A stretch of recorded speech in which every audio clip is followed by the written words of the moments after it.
Ever wondered if your advertising dollar is really working for you? If your ad would have been here, you and more than 4 million people would be listening to it right now. Contact ads at xzoneradiotv.com. All Hit Radio.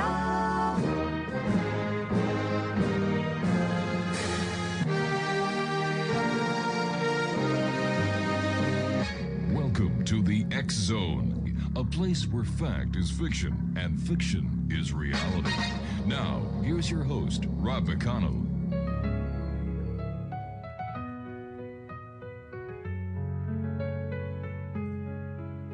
In the late night hours when the world's asleep, Rob McConnell's voice echoes secrets to keep. From Roswell's whispers to tales of the sky, on the X Zone Radio, we learn to fly high.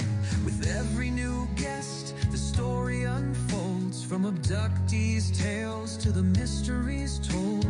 Government cover-ups, they're deep and they're wide, but we're on a quest with the truth as our guide. Oh, journey through the X Zone, the cosmos we roam, searching for answers beyond our earthly home. Are we alone in the dark, or watching from afar in the heart of the night? We're reaching for stars.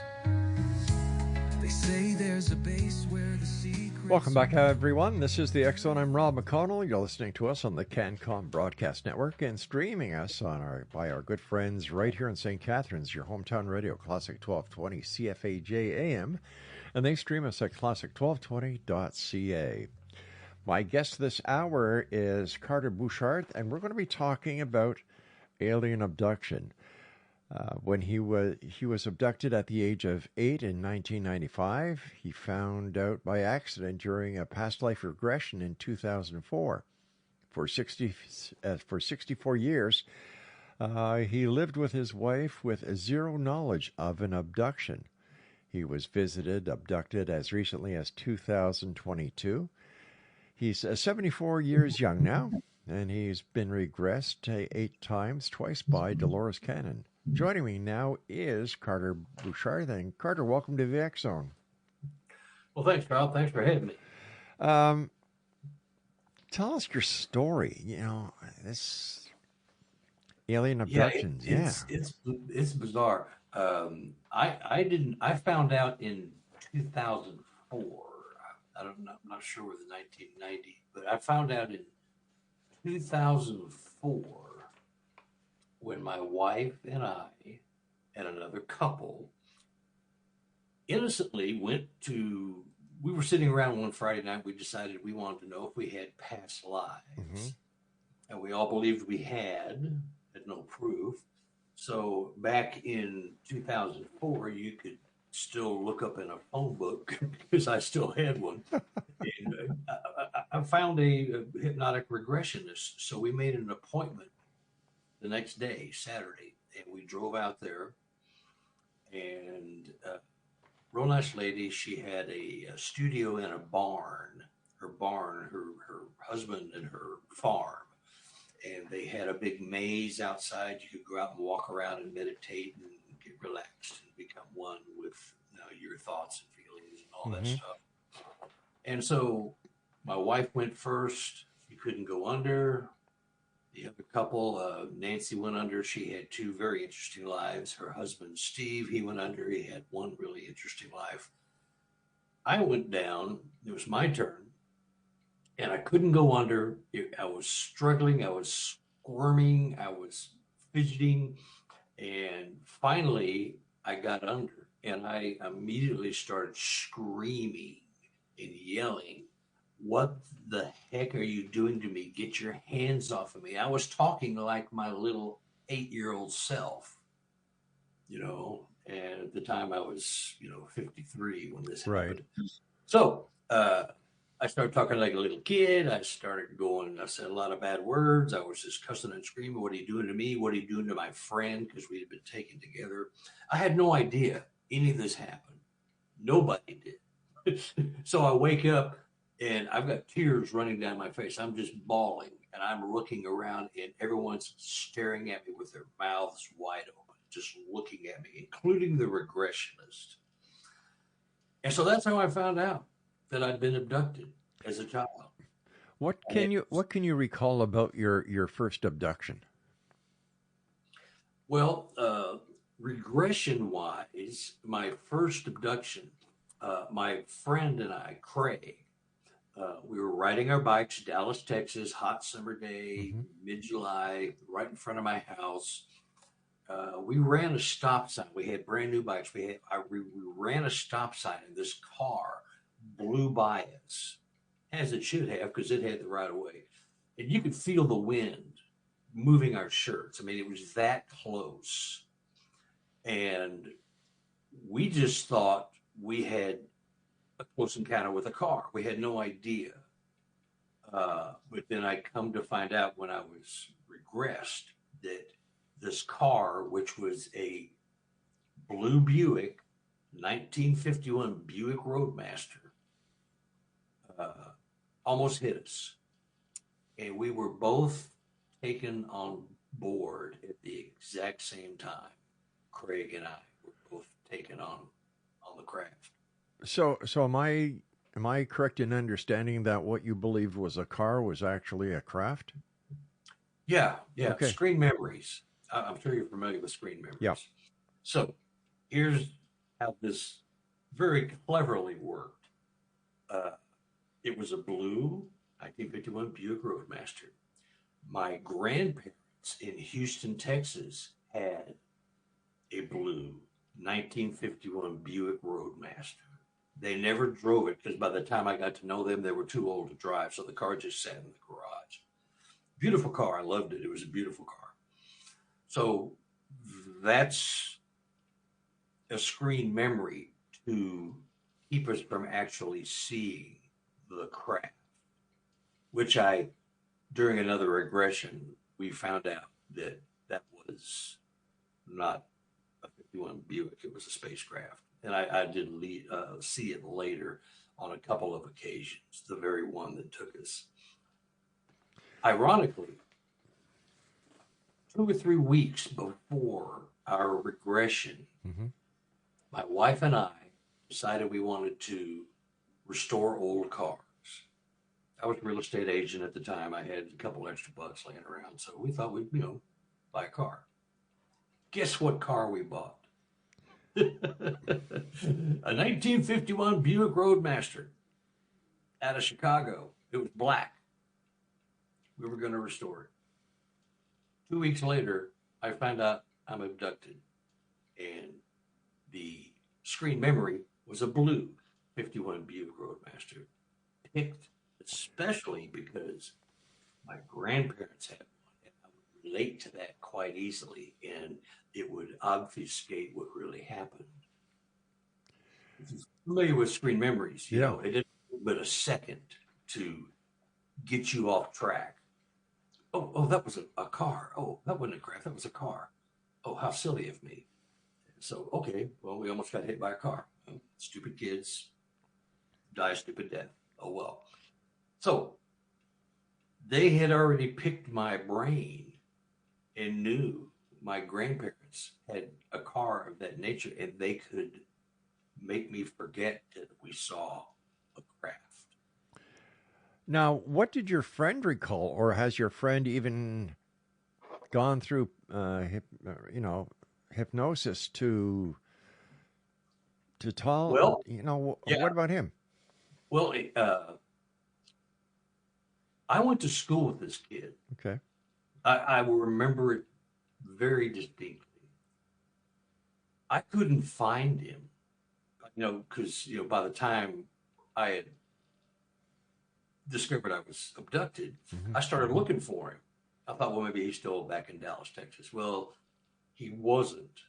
I found 11 people with the same name as him. Craig, I won't say the last name. The reason we were friends is because we had the same birthday, September 16th, 1951. He was born September 16th, 1951. I finally tracked the guy down. He's living in California. He claimed to know nothing about it. He didn't know me. He didn't know anything about any. I don't know who you are, what you're calling about. I don't know anything. I said, well, let me ask you a couple of questions. You have the same birthday as me, September 16th, 1951. Oh, really? Yeah, that's why we were friends. I don't remember you. I don't know anything. I don't know who you are. You and I were friends. We hung out in Dallas, Texas, in my neighborhood. We burned down by accident back half of your parents' one-car garage shooting fireworks. You don't remember that? No. I have no idea what you're talking about. I said, Craig, okay, let me ask you this. Have you ever been hypnotized? Pregnant pause. Now, this conversation went on for 20 minutes. If I called you, Rob, and I'm going, hey, you and I were abducted by aliens 40 years ago. Do you remember that? Would you like have a long conversation, or would you hang up? I'd kind of have a long conversation because you're talking to me, but maybe somebody who is not. Go, you're nuts. Yeah. Buddy. So I said, have you ever been hypnotized? And he said, well, I'm not sure why you asked, but yes, I've been hypnotized a couple of times. And what were the results? Well, I don't really think I believed in the science. I didn't get anything out of it. I was hypnotized, but I was like, I woke up and went, that's it. I didn't find anything out about myself. So here I am calling a guy out of the blue. He's been hypnotized. He's got the same birthday as me. He rejects the notion that we were friends. We lived in the same neighborhood. And then we finally hang up. I left him a message on Facebook, which he never uses that page. He looked like he hadn't used it in a couple of years. So he denied it. We hung up, and that was it. I know it was him. How easy or how difficult is it to find a guy born on the same day, had a relationship with you, and was hypnotized? I mean, it doesn't make sense. My impression was that his screen memories were still in place. Mine were wearing off, had been for several years. I was seeing and experiencing things that I experienced as a child. I forgot all about them, and then I started remembering them again. Carter, we're going to have to take a pause here. I have to take my first break in Exonation. Carter Buschardt is our special guest, and we'll both return on the other side of this break as we continue here on the CanCon Broadcast Network, streaming on classic1220.ca. Don't go away. Government cover-ups, they're deep and they're wide, but we're on a quest with the truth as our guide. Oh, journey through the X-Zone, the cosmos we roam, searching for answers beyond our earthly home. Are we alone in the dark, or watching from afar in the heart of the night? We're reaching for stars. They say there's a base where the secrets.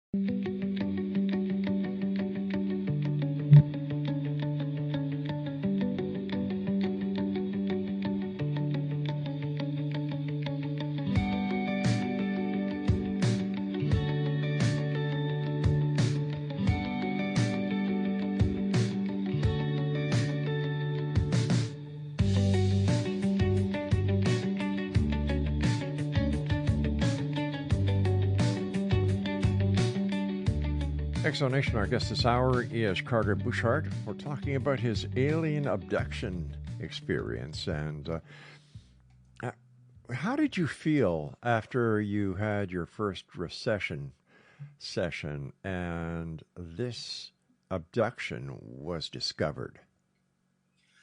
Well, I was actually not shocked. Because as a child, I kind of knew that there were other things in the world. I don't know how I knew. I just knew there were other things going on in the world, life on other planets, Sasquatch. But when I saw In Search of with Leonard Nimoy, and the first time I ever saw anything about Sasquatch was the Patterson-Gimlin film on In Search of.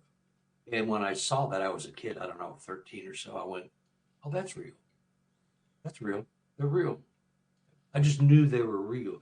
So I had had clues my entire life, and I just thought I was having weird dreams as a kid. And so when I got regressed and it started filling in the blanks of memories that I had as a child, I had no idea, of course. But I used to see little gray robots walking down the hall in the bedroom of our home. And I was on the top bunk of my bed, and my brother was on the bottom bunk. And every now and then I would see little gray robots walking from the direction of my parents' bedroom, walking down the hall, kind of methodically, robotically, like they were kind of marching almost in unison, but there were, I don't know, a half a dozen of them. And they would always walk by my room. Mm-hmm. On occasion, they would walk back and double back and come into my room. And then everything kind of went blank. So I was seeing things, but not equating it with anything until I got regressed. As a child, I was seeing a lot of weird things. And my mom and I both believed, well, you're just eating too much candy, too much crap before you go to bed. Stop that. And you'll quit seeing and hearing things. So, okay. Well, it didn't work. So, but it filled in a lot of blanks in my life. You know, weird events, weird people, weird sightings, weird memories that I really couldn't put my finger on. So it told me. And as I got further into the regressions, especially with Dolores Cannon, you're familiar with Dolores Cannon, I guess. Oh, definitely. She's been on the show a few times. Yeah, she was awesome. She awesome. is. Yeah. Yeah, I went under with her in 2005 and 2010. Mm-hmm. She passed away in 2014. But a great lady, just like a grandma. She would chastise me for losing my focus during the session and things like that, because I was all over the place.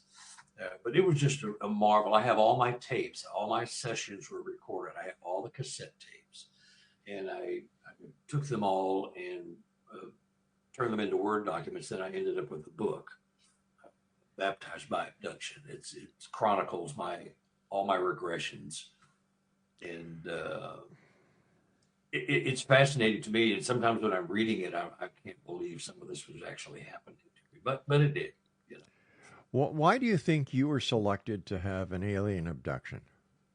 Well, I was taken by accident the first time. My buddy Craig had been taken many, many times, according to the regression, my very first regression. He'd been taken many times.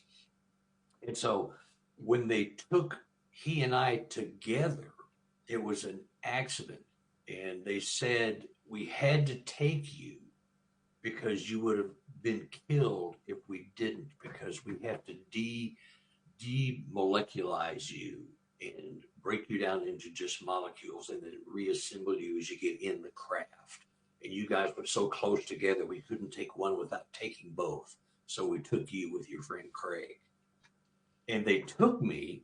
After the first time, they told me that you had what we wanted. I was used for hybridization. So was Craig. He'd been used for hybridization. And so that's why I kept getting retaken. Every time they could, they took me. They took me off my paper route. They took me because I had a morning, I was up at 2, 3 o'clock in the morning throwing a paper out, a little kid. So they would take me. I had no idea. Take me when I was fishing. Me and Craig were fishing at Joe's Creek in Dallas, Texas. Was Craig always taken with you? Many, many times, yeah. He was. There was a couple other kids in my neighborhood. Robert. His birthday was, guess what? September 16th, 1951. if you want great experiments and successful results, all your subjects are the same physiologically, same exact age, same birth date, same everything, white Anglo-Saxon Protestant males. And what better testing could you have than three people with you're going to get the same results from, if you test one guy, you're going to probably get the same results from the other two because they got the same physiology, same birthday, same everything. You were saying that you and your friend were used for hybridization. Explain that to the audience. Well, hybridization. So they're making alien children using our DNA. They called it melding and meshing. Hybridization was a term used, I think, in my 6th or 7th. But it's the same thing. Melding and meshing was the word that these aliens used to describe the hybridization process. And they kept telling me, you had what we liked. You had what we wanted. So we kept coming back. And what was it you had that they liked and they wanted? Gosh, I don't know. I'm quite handsome. Okay. I really don't know. It was my DNA, my physio, my blood, my bone, my makeup. They never really got into it, but I do have hybrid children running around space somewhere. Never saw one, was never introduced to one. But they just said whatever my DNA makeup was right in line with what they needed and wanted. They felt very fortuitous that they got us together. Where were these aliens from, and why did they have to go around the universe looking for subjects that they could clone from? Well, I was taken to Saturn. I was taken to the rings of Saturn. So I don't think they were from Saturn. I never found out where they were from. I was far more interested in why I was taken and what they were going to do to me, and would I ever have a chance to see or meet one of my offspring or something that was allegedly made using my DNA. And they never really answered that. Very vague about it. They never said one way or the other why I couldn't or they wouldn't allow me to see them. How long would these abduction experiences last? It felt like an hour or two, but as you know, an hour could be 5 minutes or 10 minutes in measured in our linear time. It felt like 30 minutes to an hour because a lot was going on there. They were doing something to Craig when the very first abduction. I was freaking out because he was screaming, he was bleeding from his neck, and they were doing something to him. And I'm sitting there, I'm in a pod. They got me in a pod. I'm watching this. I'm going, and I start freaking because I'm next. He's screaming and yelling and he's bleeding. I'm going, I'm next in line. I don't like the looks of this. So I started screaming. And they had me in a pod to restrain me. And they let me out finally because I was making such a commotion.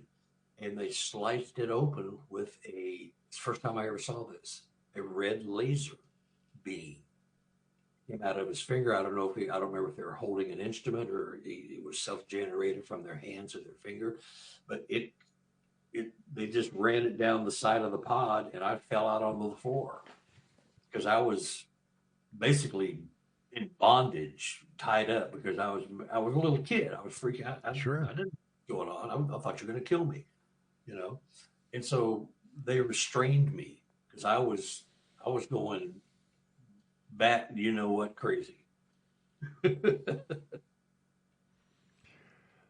How many times do you believe you've been abducted? And when was the last time?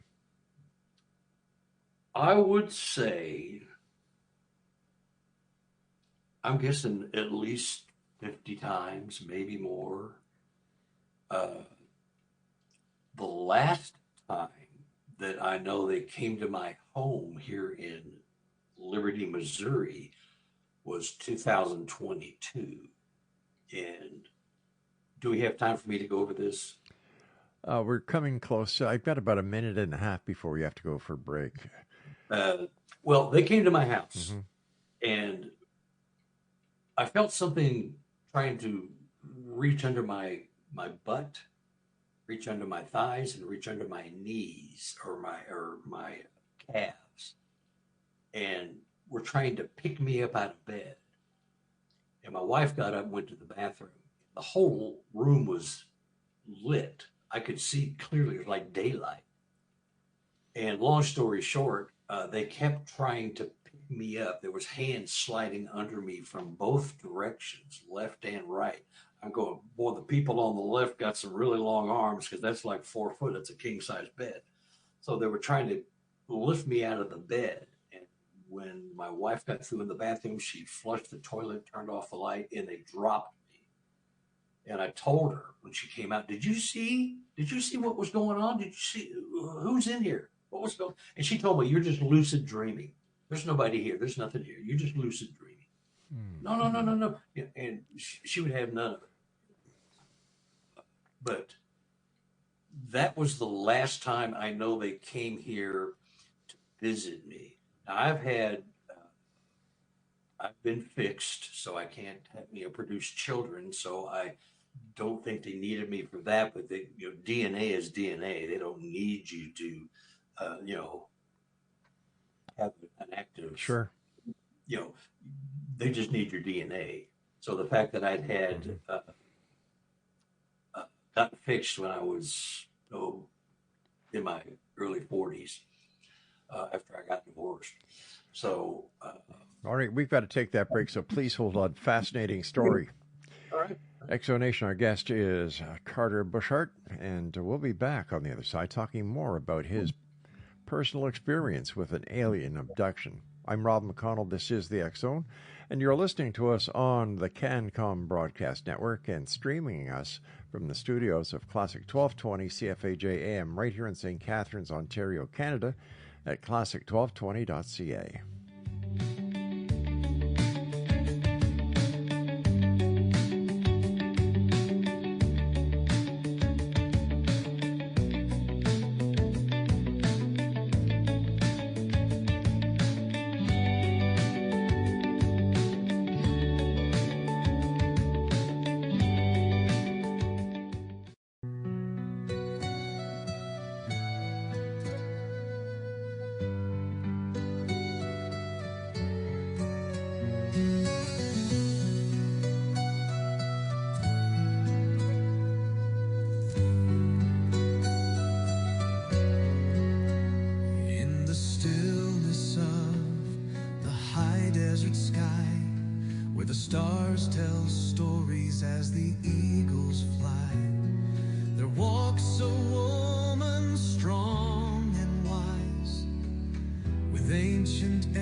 We're talking about alien abductions this hour here in the X Zone with our special guest, Carter Buschardt.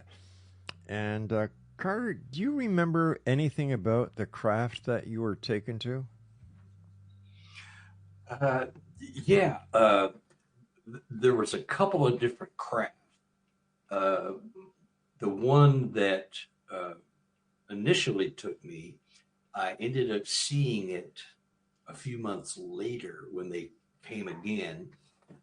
It was, I don't know if you've seen this painting that is from the probably 1400s, 1300s. It shows this kind of like a long cylindrical, it looks like a Christmas ornament, but it's on its side. It's real big and bulbous on one end, and it kind of shrinks down to just a point on the other. When I see it, I was thinking Christmas ornament, because that's what it looked like. But the other one was just a standard cylindrical, the round with a flying saucer. It was your standard flying saucer. Those are the two craft that I remember taking us. I was taken while I was sleeping most of the time. At times I was taken on my paper route. I was taken from my fishing hole where me and my friends were fishing. I remember the craft hovering above the trees, watching us, and then it happened. But it was two crafts basically that were, over and over and over and over. I saw this one too. Now, did the occupants of the craft communicate with you telepathically or verbally? Both. But it was actually kind of funny in that I was having some rather intelligent conversations with them, verbally. As I was they were talking to me, and one of the things they kept telling me, besides that I had what they wanted, was that because I'm a public person, they realize I want to tell the world. I've written 5 Sasquatch books, and I've got my alien book. So I'm a public person, and they don't like that. So we're going to have to block some of the remembrances until it's time for you to know, because we don't want you talking about certain things before it's time, whatever that meant. So I'm able to access it during regressions, but I don't recall them just like walking down the street. I go, oh, God, that's right. 1981, I don't remember anything like that. I have to be under, because they have blocked, and they told me they were going to block my recall because they want me to tell the world when they agree that it's time, and it's not time yet. Do you think the fact that you've written books about Sasquatch had anything to do with your abduction, or were the books on Sasquatch a result from your abduction experiences? I would say probably more likely a result of my abduction experiences, because, again, when I saw that film, In Search of, the film, I was 13 or 14. I'd already been being taken for 7 years prior to that. So I probably had some innate belief in all things paranormal. I don't recall, but I do recall seeing that film and just going, oh yeah, that's real. Can't wait. I mean, it was just like, oh, that's cool. I was like, not even shocked. I was like, oh, that's real. You know, it was just that simple. It was just, oh, that's real. And, sure enough, I got into research not knowing about my abduction until I had been regressed. And then I had just started my research into Sasquatch, and then I found out I'd been taken. So it was just like, oh, okay, there's the connection. I can't think of any other reason why I would have just suddenly decided to delve into it. So now that you've had the past regression and you realize that you've been abducted, how do they react to you? Now that you know that the secret's out, that you know that they've been abducting you, and that veil of forgetfulness that they implanted in you has been broken? Well, the funny thing is, a good question. I told them while we were talking, and I was under, that, you guys have screen memories on things, and your screen memories are failing. They're wearing off. And some of the things you want me to forget, it's common knowledge in the world.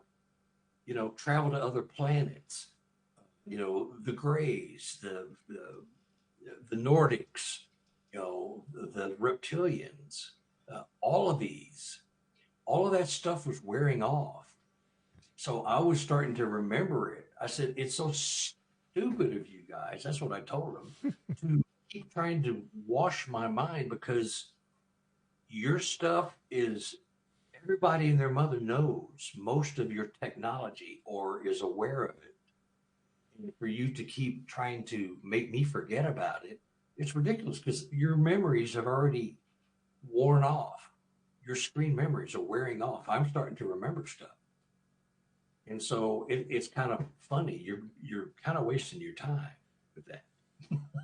Maybe not with other people, but with me you are, because it's not working anymore. Can you describe the beings you've encountered? What did they look like? Well, I encountered a reptilian. I encountered the larger grays, not the robotics, a little bitty, the grunts. They're the robots. They're the hybrids. The little grays, the little 3 or 4 footers. They are hybrids. They are part robotic and part ET, and they do all the heavy lifting, all the grunt work for the real grays, who are our height, 5-6 feet tall. So I saw one who was disguised. It was so very funny, like the face that you see with, it's one of the other groups. It looks like a Salvador Dali. Okay. It looked like Salvador Dali, but that's also the face of one of the groups now that's active, wanting to take over the world. I forget who they are, but so I saw, the grays, both grays, the reptilian, and saw a Nordic. I did not see any Sasquatch. So I saw 4 or 5 different races there, not all at the same time. There was 2 or 3 one session. There would be another one. Sometimes there'd be just one. It was kind of all over the place as far as the ones I saw. But I saw 4 or 5 of the main species. So inside the craft, can you recall anything about it? Yeah, the craft. I was in like a compartmentalized area, and there was a screen. It was like cheesecloth. I could see through it, and that's why I could see what they were doing to Craig. And so I could see through that. I could see shadows of the ETs that were in there. I didn't see them clearly because it was like we're looking through a mesh, but it was very white, very clinical, just like you see. Oh, I remember another ET I saw was the creature from the Outer Limits. Remember David McConnell, the big bulbous head, the guy that was in Man from U.N.C.L.E.? Yeah, I remember David McConnell. Yeah. Yeah, he played this part of this alien that had a huge head and veins just sticking out everywhere. And I saw that one as well on one of my regressions. I forgot about that one. Do you think it's possible that during the time that you were aboard the craft, or at the time that you were with the ETs, that they allowed you to picture them as some aliens that you may have seen on TV, so that you had a point of reference when communicating with them? Well, it could be, the David McConnell one I remember seeing on TV. I never saw a reptilian ever. The day after, this is very unique. The day after I was regressed the first time, and we went back actually the next day on Sunday, just my wife and I, to make sure this was all real. I drew an awesome drawing of a reptilian, very, very good. And I'm not a good artist, but it was like I was automatic writing. I woke up the next day, I think it was on a Monday, and I drew it. It was beautiful. I scanned it and emailed it to the regressionist. And she goes, I can't help you. I am not qualified. It turns out she had just gotten her hypnosis license. We were like her fourth or fifth customer. And what does she get? An alien abduction from a kid who's 7 years old, screaming bloody murder, and I'm 50 years old, acting like a 7-year-old kid. She was as freaked out as we were. And she said, I cannot help you. I am not qualified. I don't know anything about this. You'll have to find somebody else. All right, stand by, Carter. We have to take our final break for this hour. And Exo Nation, our guest this hour is Carter Buschardt. And he's the author of a very interesting book. And when we come back, we're going to talk to him about his book, Baptized by Abduction. This is the X Zone. I am Rob McConnell, and you're listening to us on the CanCon Broadcast Network and through the facilities of your hometown radio, Classic 1220 CFAJ, where we are broadcast from 10 p.m. until midnight, Monday through Friday, from 10 to midnight. They stream us around the world on classic1220.ca, and I'll be back on the other side as we wrap up this hour with our guest. And don't forget, certain affiliates carry the first 2 hours of the show. Other affiliates carry the entire 3 hours. Dare to believe, dare to be heard here in the X Zone. Are you a skeptic or are you a believer? Send me an email, xzone@xzoneradiotv.com. We'll be back. Don't go away.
Carter Buschardt is our guest. And Carter, let's talk about Bigfoot if we can for a few minutes, because I know that you've written a number of books on that. And what was it that brought you to the decision that you were going to research and write books about Sasquatch? Was it seeing that In Search of episode when you saw the Gimlin-Patterson film? Yeah, that started the interest right there. I saw that, and like I told you, I knew that was real. Right. I just knew it. So, but I got into it by a very bizarre turn of events. My wife and I decided to go to Washington State to go look for Sasquatch, just to see. You know, I knew it was out there and read about it, heard about it like everybody else. We go out there, and it turns out that year they legalized marijuana in Washington State. And we were told to be very, very careful as we walked through the woods, because there were illegal growers with guns still protecting their territory, even though their territory was illegal now that it was legalized.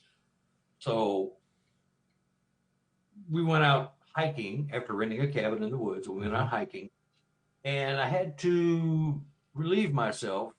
Went by a tree to do my relieving, and at the bottom of the tree, chained to the tree, was an ammo box. I'm going, oh God, this is somebody's stash. We're going to get shot. We're going to get killed. Now, I just knew it. You know, I stepped, this is the wrong place to be at the wrong time. Well, it turns out it was geocache. You familiar with that? No, I'm not. Geocache is a worldwide game where you are given Got geographic. right.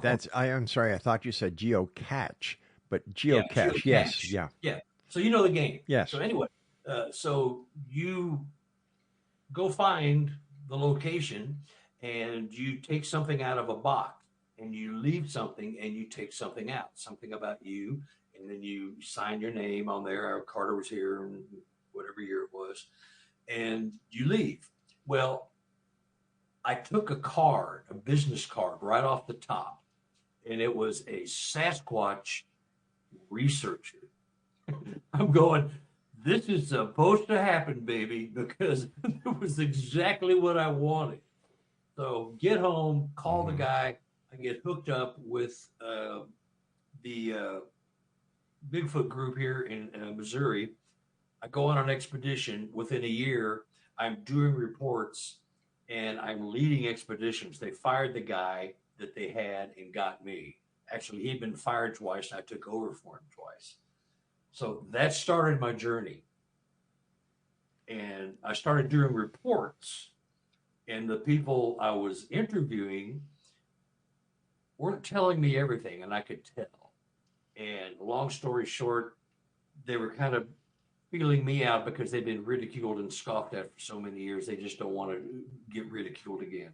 So when they finally began to trust me, they started telling me the paranormal, quantum, metaphysical events they had also experienced, which they would never talk about ever again because everybody made fun of them, you know, including other researchers and investigators when they tried to tell them their stories. I believed everything they told. By then I had experienced some bizarre paranormal quantum type events that are inexplicable by ape only means. And that's where I got my 5 books. Some incredible tales. Tell me some of the experiences that you've had. Well, the one that got me on the trail, I led my first expedition, and I sent a group of about 7 or 8 people to make a long, about 1.5 mile, 2 mile circle, come back in the dark, and come back and join us while we were waiting for them. Well, they got lost. We had bad radio reception because we were down in a holler. They got lost. They weren't sure where they were. They were scared out of their minds. Anyway, I'm the only guy that had a thermal at the time, so I'm watching through the woods. Said everybody has to be quiet. These people are lost. The radios aren't working. I'm watching through the woods for a heat signature so I could see if they were coming. Sure enough, I'm starting to see a heat signature. Well, when it comes around the bend, it's not my group. It's a Sasquatch. I'm freaking, and when I saw it, I went, I gasped. And we were sitting in radio silence. We were sitting dead quiet in the dark, 11 o'clock, midnight, somewhere in the middle of the Missouri woods. And it didn't know we were there. It took one step. When I gasped, when I saw it, it vanished. It exploded in this big ball of light. I was seeing spots in front of my eyes, like a flash bulb had gone off in front of my face. I couldn't see anything. I was blinded, and it was gone. But I saw the silhouette. I saw it on my thermal. It was absolutely a Sasquatch. So I was brought into this by the very closed-minded ape-only people, and they were really hateful and disrespectful if you believed anything other than they were a dumb ape. And so at that moment in my life, I took the left fork instead of the right fork.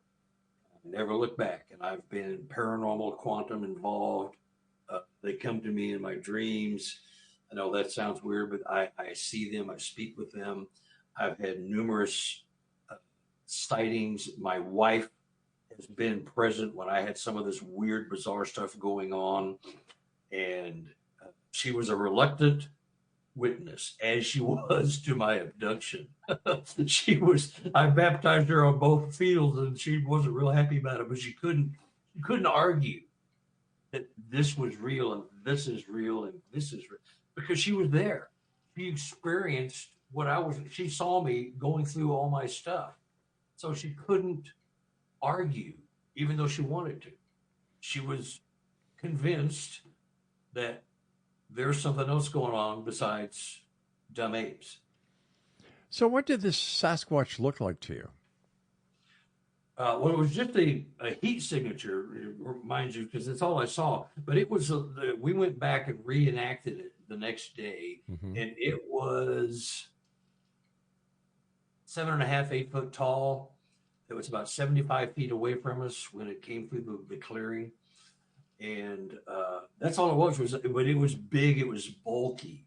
It was much bulkier than I thought. It was a big, fat one, big, hardy one. It was, massive in every sense, bigger than I had ever experienced, although I was just seeing a heat signature, a trail cam. Right, yeah.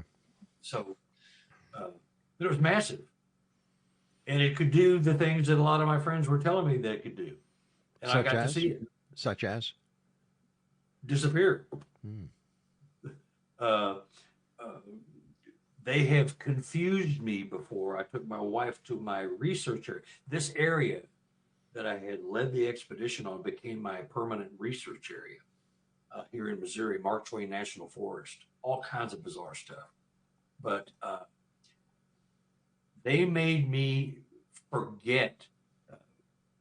I took my wife to my area and we backed my SUV up to this steel gate. You couldn't walk down this trench any longer because too many people were getting trapped.